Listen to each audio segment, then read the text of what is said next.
Bonjour et bienvenue dans l'entretien de l'intelligence économique, l'émission consacrée aux coulisses de la mondialisation. La guerre économique met en vert. Le bois n'échappe pas à la bataille économique mondiale. Les arbres font l'objet d'embargos ou d'importations illégales. Les forêts sont exploitées par des filières criminelles et chacun protège son marché domestique. Pour en parler, je reçois Éric Taupan, secrétaire général d'un fonds d'investissement consacré au bois et adjoint au directeur général de la Fédération des syndicats des forestiers privés de France. Bonjour Éric Taupan. Pour commencer, un mot sur votre fonds d'investissement. Bonjour Ali, nous sommes un fonds dédié à l'investissement dans le bois et la valorisation du bois français par les industries françaises, donc ensuite pour qu'il soit exporté le plus largement possible, bien sûr, mais une fois transformé, valorisé. Et votre fédération syndicale ?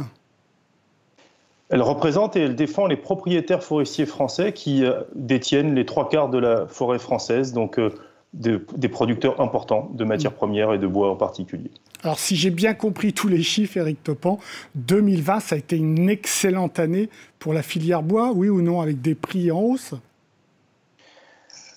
Oui, on a une demande. Depuis de nombreuses années, la demande de bois est importante parce qu'on se rend de plus en plus compte avec la croissance verte que le bois est le meilleur ami de l'homme aujourd'hui et encore plus demain. Dans un contexte de demande importante tirée par l'après-Covid, effectivement, on a connu des mois avec de fortes tensions et donc quand la demande dépasse l'offre, eh bien les prix s'en trouvent significativement augmentés sur certains produits. Aujourd'hui, les choses se détendent un peu, mais on a connu effectivement des mois un peu compliqués. Qui en a le plus profité ? Est-ce que ce sont les propriétaires des forêts ou les scieries et les transformateurs ? Dans un commerce international où tout est assez interdépendant, il y a des opportunistes qui vont saisir les marchés et fournir les marchés qui sont les plus demandeurs et qui sont capables de payer le plus cher. On pense aux États-Unis notamment, où les prix du bois ont été multipliés par 3,5 en plein cœur de la sortie de crise Covid, on va dire. Donc il y a eu des mouvements de marché. Et donc les bois qui sont allés là-bas, eh bien, étaient moins présents ici. Donc, en France, il y a eu une période de manque de bois, d'autant plus que pour ce qui est des propriétaires forestiers, ils ont, pour certains, perdu beaucoup de matière du fait du changement climatique et de crises sanitaires, notamment dans les forêts françaises du Grand Est. Une essence est plus demandée encore que les autres, c'est le chêne. Mais la France est un des grands pays forestiers au monde pour ce qui est la forêt en général et le chêne en particulier. Donc il est vrai qu'on a vu des prix retrouver enfin des niveaux de prix intéressants qui permettent de réinvestir. N'oublions pas que la forêt, c'est le long terme et qu'il faut réinvestir en forêt pour renouveler la forêt et la gérer durablement. Alors comment vous comprenez l'attitude des Russes qui mettent un frein à l'exportation de leur propre bois ? La Russie est un très grand pays forestier, la moitié de sa surface est faite de forêts, mais c'est un petit pays sur le plan industriel, industrie du bois j'entends. Et donc la Russie vend beaucoup de matières premières non transformées, peu transformées, des grumes, des troncs d'arbres si vous préférez, avec des relations avec certains pays qui peuvent être un peu complexes à analyser. Donc la Russie et fournit beaucoup la Chine. La Chine a une croissance importante, des besoins en construction importants, et elle-même a décidé, la Chine, de stopper l'exploitation de ses forêts parce qu'elle les a largement exploitées, trop exploitées et de manière peu durable les dernières années. Donc la Russie, au tout début de cette année, là, a décidé, de 2022, a décidé de mettre un embargo. Alors comment ça se traduit cet embargo ? Par des taxes qui existaient déjà, qui étaient d'une dizaine de dollars mètre cube et qui aujourd'hui sont passées à 200 dollars mètre cube. C'est-à-dire que la taxe est plus importante que le prix de la matière. En gros, c'est 2 à 3 fois le prix de la taxe représente 2 à 3 fois le prix de la matière. Donc c'est vraiment une mesure très très forte. Et qui cela ennuie concrètement, le fait que les Russes mettent des embargos sur l'exportation de leur bois ? Alors d'abord, ses premiers clients, la Chine en particulier, mais on sait que la Chine trouvera d'autres sources d'approvisionnement ailleurs dans le monde. En tout cas, ses besoins sont réels en matière de consommation de bois. Pour autant, les marchés européens utilisent aussi les bois russes, et donc ça ennuie surtout ceux qui les achètent pour les transformer et ensuite les revendre. Donc on va avoir quelques difficultés d'approvisionnement, mais qui sont un peu loin de nous si on se place au niveau Europe de l'Ouest, qui sont quand même un peu loin de nous, puisque l'essentiel des bois qu'on utilise en Europe de l'Ouest et en France en particulier sont des bois nationaux ou des bois issus des grands pays forestiers industriels de proximité. C'est surtout du commerce intracommunautaire, 85% des échanges c'est de l'intracommunautaire, et donc c'est l'Allemagne, c'est la Finlande, c'est la Suède, c'est la Belgique, l'Autriche, etc. Alors, par rapport à ce marché du bois, on a beaucoup parlé évidemment des bois illégaux qui rentraient en France ou plus largement en Europe. Est-ce que ces filières criminelles sont bien maîtrisées ou suffisamment bien maîtrisées ou pas ? En tout cas, à l'échelle de l'Europe, il y a depuis plus de 10 ans maintenant une vraie stratégie pour lutter contre cette déforestation importée due à soit des coupes de bois illégales ou à de la déforestation. Depuis 2013, il y a un règlement bois au niveau de l'Union européenne qui impose à tous les importateurs de garantir la traçabilité des produits qu'ils importent. Donc ils doivent connaître l'origine, la provenance forestière, vérifier la légalité des bois importés, etc. Et cela est en train d'être révisé pour être remis à jour d'ici l'année prochaine. Donc on a une vraie stratégie de lutte contre cela. Néanmoins, n'oublions pas que l'exploitation illégale, ou plutôt la déforestation, c'est vraiment ce qui se passe plutôt à l'hémisphère sud, certains pays d'Amérique du Sud, on connaît le Brésil, dans une moindre mesure l'Asie du Sud-Est, où les choses ont beaucoup évolué depuis quelques années pour justement lutter contre cela. Et est-ce que la pandémie a accru les risques de contrebande ou pas ? La pandémie a pas mal bloquer les circuits logistiques et le besoin en bois. Donc de là à penser qu'il y a eu recrudescence de commerce illégal, je ne crois pas. En tout cas, on n'a pas les éléments pour l'apprécier.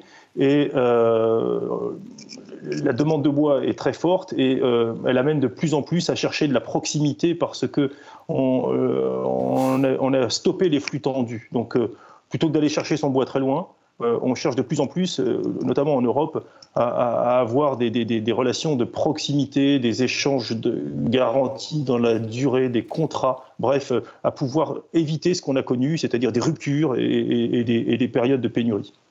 Alors là, on sort, je crois, pratiquement des assises du bois en France. Pourquoi c'était nécessaire d'avoir des assises du bois en France ? La forêt française, qui plus est au cœur de très nombreux enjeux. Bien sûr, la gestion durable, les attentes de nos concitoyens pour qui la forêt est l'espace naturel le plus facilement accessible et dans lequel ils ont plaisir à s'y rendre, à s'y promener. Réservoir de biodiversité, paysage, carbone. La forêt séquestre 20% des émissions françaises annuelles de carbone, donc c'est un allié fondamental. Et du bois dont on a besoin pour nos industries, pour faire fonctionner une filière qui fait vivre et qui fournit 440 000 emplois chaque année. Donc il y a de nombreux enjeux au cœur dressés à la forêt et la gestion durable, bien entendu, qui en France est en place depuis des siècles. L'enjeu pour nous, si on regarde l'aspect marché, c'est surtout issu des assises, c'est de renforcer le rôle et la place de la France dans le concert des nations. La France, je le disais, est un grand pays forestier, un pays qui compte dans le top 10 mondial des acteurs économiques du bois, issus de forêts gérées durablement, encore une fois. Et donc, l'objectif pour nous, dans le cadre des assises, c'est de renforcer, de fluidifier les relations de filière pour permettre à ce qu'il y ait des approvisionnements plus importants, des valorisations, de l'innovation, de la valeur ajoutée et de la création de richesses et d'emplois sur le territoire. Dernière question, Éric Toppan. Qu'est-ce que vous attendez de l'État dans ces assises du bois ? Qu'il accompagne plus encore la forêt et la filière bois française. Le gouvernement actuel est vraiment engagé, mais c'est vrai qu'on a une vingtaine d'années derrière nous où on a un peu oublié le bois. C'était les années Internet et la high-tech, et donc on a un peu oublié l'industrie, et notamment l'industrie française du bois. Donc on a besoin aussi de faire face au changement climatique, parce qu'il est là, clairement, en forêt, on l'observe. Je vous parlais de la crise des scolites, ces insectes ravageurs dans le Grand Est. On voit des arbres dépérissants mourir à différents endroits. Donc on a besoin d'être accompagné pour renouveler la forêt française, toujours dans le souci d'une gestion durable, et pour développer la valorisation du bois et l'innovation et la création de valeur ajoutée. On lance d'ailleurs un grand concours international en ce début d'année 2022 qui va durer tout au long de l'année pour faire connaître les innovations dans la forêt et dans la filière bois française. C'est le Canopé Challenge, un concours de visibilité sur l'innovation. Merci beaucoup Éric Toppan pour vos réponses. L'entretien de l'intelligence économique est terminé. Évidemment, vous pouvez retrouver cette émission sur france24.com. Au revoir.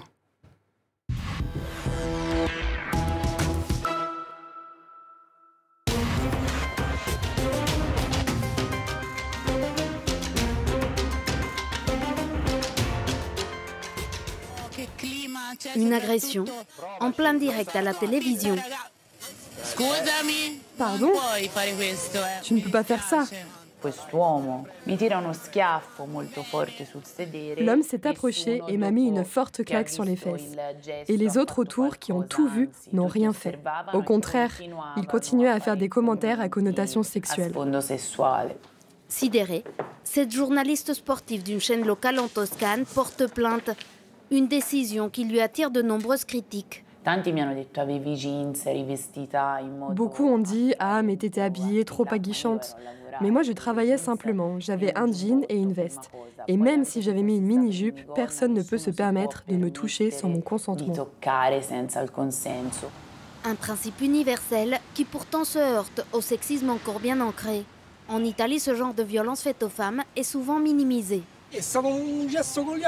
C'est seulement un geste insouciant, un supporter qui sort du stade, voit une belle fille et bam, ciao.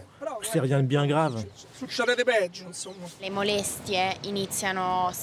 Le harcèlement commence par ce genre de gestes qui ici sont banalisés par rapport à ce qu'ils sont en réalité. Le fléau du sexisme touche aussi les tribunaux de la péninsule. La Cour européenne des droits de l'homme a condamné récemment l'État italien pour les arguments utilisés dans une sentence qui reflétait les préjugés sur le rôle de la femme qui existent dans la société italienne. Les magistrats italiens se prononçaient sur le viol d'une jeune femme. Ses habits et son style de vie ont été utilisés pour la décrédibiliser. Les juges sont le reflet de la société. Ils prononcent ce genre de sentence car ils n'arrivent pas à voir ni à reconnaître la discrimination de genre. Le contexte social normalise cette hiérarchie de pouvoir. Pour changer cette dynamique, cette association organise des formations. Objectif, aider à prévenir et identifier les violences faites aux femmes et permettre une meilleure application de la loi. On forme les forces de l'ordre, les assistants sociaux, les docteurs, les magistrats, tous ceux qui s'occupent d'une façon ou d'une autre des femmes qui subissent des violences. Une révolution culturelle pour faire de l'Italie un pays plus égalitaire. Parce que l'économie, ça n'est pas que des chiffres et des courbes, ce sont aussi des chefs d'entreprise, des salariés, des entrepreneurs, des chercheurs, des décisions qui changent notre vie et impactent la société et la planète. Pour mieux comprendre l'actualité économique mondiale, ne manquez pas la Semaine de l'écho sur France 24 et sur france24.com. La Semaine de l'écho, à voir sur France 24 et sur france24.com.